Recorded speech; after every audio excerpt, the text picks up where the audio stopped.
Thank you very much. Alright, what to do now? Have a drink of that. Okay, alright, I'll try something now. Include something from the brilliant mind of Michael Vincent. Now, if you could ask me if I want to be anybody as a magician on this planet that's ever lived or lives now, who would it be? And it would have to be Michael Vincent. I know there's all these others out there, like you've got your David Blaine, your Chris Angels, yeah, Andy Fields, yeah, Harold Raines, Di Vernons, Darwin Ortiz. But Michael Vincent, for me, is probably one of the best because his magic is so elegant, and when he performs it with such ease as well. And the people around him, when you actually see him performing, the people are actually in awe of what he's actually doing with his hands right there in front of them, not just on a TV screen, but actually right there. And he involves them so well. It's just an all-round brilliant magician. So if I could be anybody, it would definitely have to be him. Now, he brought a DVD trilogy out called the Classic Magic of Michael Vincent. Now, the first part was obviously the Classic Magic of Michael Vincent. The second DVD was Rhapsodies in Silver, and the third one was A Quest for Mastery. Now, this effect that I'm going to do for you now actually comes from the third of the DVDs. Now, when I saw Michael actually do this, the first thing that I did is I looked for other people if they had a version of it or if there was any tutorials of it, and there wasn't. Unfortunately, you have to go out and buy the DVD if you want to learn how this is done. But all Michael did was he took the pack and he cut it into 4 piles and he laid it just out onto the mat in a diamond formation. Now, he didn't really speak much when he did this effect. I don't think it really needs it anyway. All he did say was just watch carefully at his hands.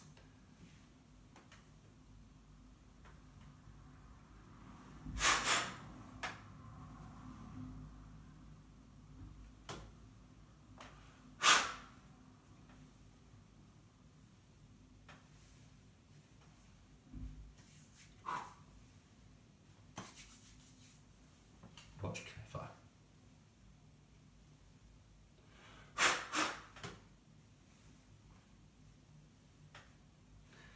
As all 4 aces now arrives on top of each of the piles, the 4 beautiful aces.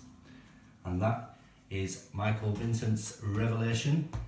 A fantastic trick to actually watch and own. Now, what can I do? Right, I'll tell you what I'm going to do. I'm going to do a trick, or a couple of tricks, using my magical handkerchief. And for this effect, I'm going to use my favourite wine glass. Now, this handkerchief really is magic. The reason I know it's magic because I have been sprinkling magic dust on it for the last 8 years. So that's how I know. I can vouch for that. Now, for this, I need the help actually of one of the aces actually, so I'm just going to find it through the pack because I have actually just gone and shuffled them all in for some strange reason. There we are, right at the top. Fantastic. What I'm going to use is the Ace of Base, the Ace of Spades, and we'll place it inside the glass. Now, I need you to watch really carefully.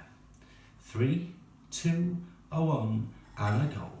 As it now changes to the Ace of Diamonds. And that, my friends, is magic.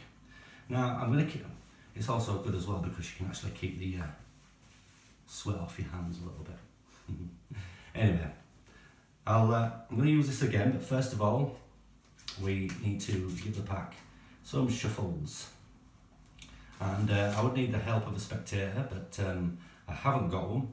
So the fairest way to do it is to just spread the cards and just choose one completely at random. Say for instance this one. That is going to be the card we use. What card is it, you're wondering? Well, it's the Jack of Diamonds. Excellent. Right, so the selected card. Well, it needs to be lost in the deck.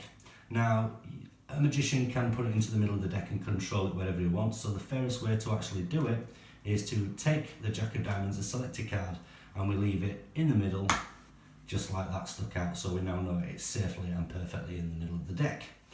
So let's first of all lose it. Just like so. The card is now lost. Okay, and just to make sure, let's even give the pack a shuffle. And pushed in. Now we really have lost it. Now I'm going to do another effect again using my wonderful, wonderful magic handkerchief. Now you can make sure there's definitely no holes in there whatsoever. Okay, now with this trick I'm going to place the handkerchief on my hand and then place the cards inside the handkerchief. Now watch very, very closely as I just wrap it up. Watch.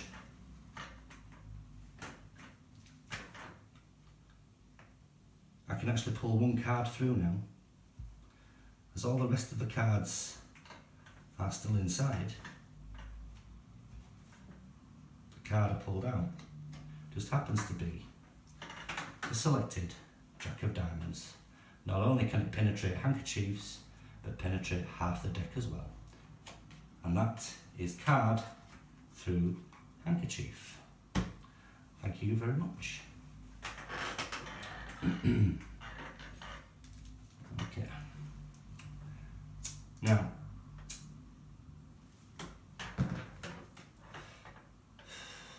what can we do now? Alright, I'll tell you what we'll do. We'll do probably one of the most famous card tricks around at the moment, probably the most one being used to this day. If you were to ask a magician, if you could only live on a desert island with one card trick, and one card trick only, what card trick would that be? Now, I'm sure most magicians would say the ACR or the ambitious card routine. Now, the reason they probably use it, or would probably want to use that, is because this is an effect that can be made as long as they want or as short as they want, and there's always different ways of creating the same effect.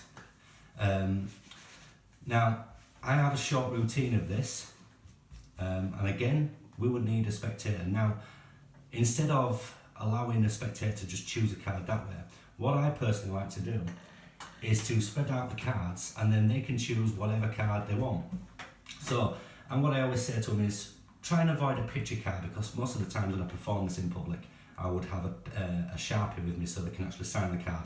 Now, signatures show up better, obviously, on cards that are just number cards, so they can quickly just go through the pack and just choose anyone they want. We've got to see which one. We'll go for the 8 of Diamonds. Okay. Now, there's nothing funny about these cards. There's no other duplicates in the pack. And like I say, if I did have a Sharpie here right now, I'd actually just put a signature on it myself, just to show you that it is that one. But first of all, what we have to do is lose the card. Now again, the best way to lose the card is by placing it in the middle of the deck. Okay? And if I leave it in there, we know it's safely locked in, but the way that the ambitious card works is, if I was to just gently rub the top of this deck, your card actually jumps back to the top.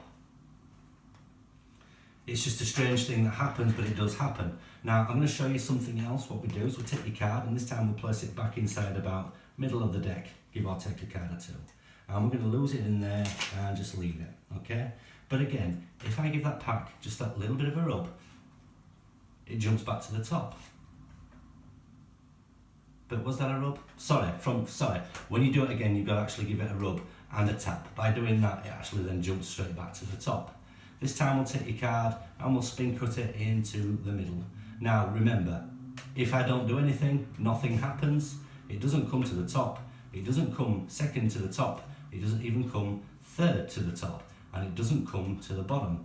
To get your card to come back to the top, we now have to give it a rub, we have to give it a tap, and now we have to give it a third rub, because every time it gets there, next one on, you've got to do something more. So there is now your selected card, the 8 of Diamonds. This time I could take the card, the spectator could lift up half the pack, we place the card in,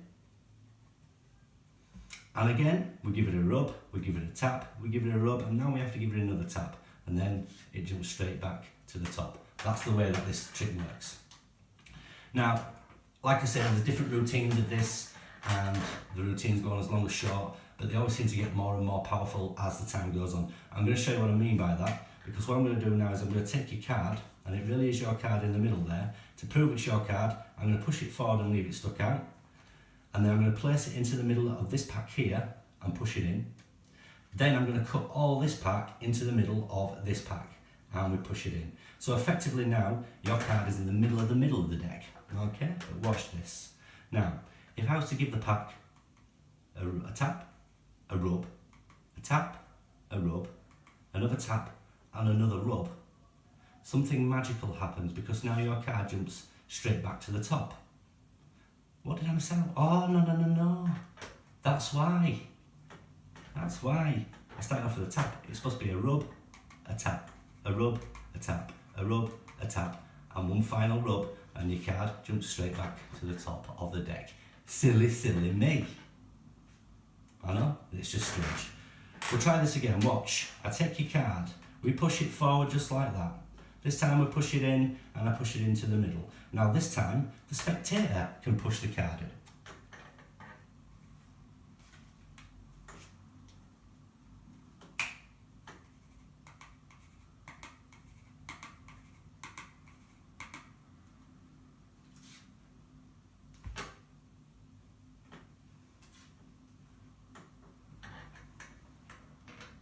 The card always jumps to the top. Now, this is strange, I really know it is. I'll place the card back on the top. I'll place the card in the middle of the deck and cut it all in. I can't say fairer than that. Again, if I don't do anything, your card's not going to be at the top. It's not going to be second. It's not even going to be third. To get your card to jump back to the top, we have to do, well, now we've recycled it, all we're going to do now is just a rub and a tap. By doing a rub and a tap, I can get your card to jump straight back to the top of the deck.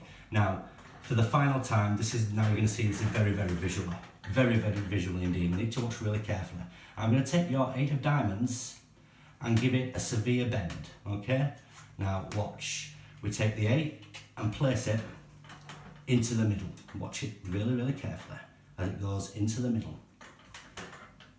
3, 2, 1, and did you see it jump?